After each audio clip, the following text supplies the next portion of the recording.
সাধারণত পুরাণে বর্ণিত দেবতাদের নামগুলো বহুব্রীহি সমাস হয়। শূলপাণি, শূলপাণি মানে কি? শূল পানিতে যা, দেখেন এটা শিবের অপর নাম হচ্ছে শূলপাণি। শ্রীনিবাস, বিষ্ণুর অপর নাম হচ্ছে শ্রীনিবাস, শ্রীতে নিবাস যার।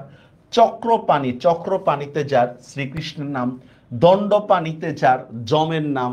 বজ্রপাণি, বজ্রপাণিতে যার, ইন্দ্রের নাম। গজানন, গজের ন্যায় আনন যার, গণেশ, গণেশকেই বলা হচ্ছে গজানন। শূর্পনখা, শূর্পের ন্যায় নখ যার, রাবণের বোনের কথা বলতেছে। দশ ভুজা, দশ ভুজ আছে যার, দশ, দুর্গা। ত্রিনয়ন, তিন নয়ন আছে যার, শিব।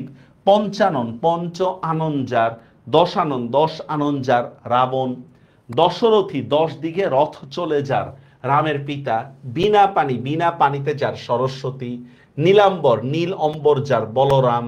গৌরাঙ্গ, গৌর অঙ্গ যার, শ্রী চৈতন্য। পীতাম্বর, পীত অম্বর যার, শ্রীকৃষ্ণ। নীলকণ্ঠ যার, শিব।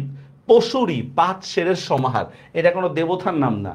আমরা অনেকে পাঁচ শেরের সমাহার লিখি, মূলত এটা পাঁচ শের পরিমাণ যার হলে বেটার হয়। পশুরি, এটা একটু ইম্পর্টেন্ট এবং বিতর্কিত।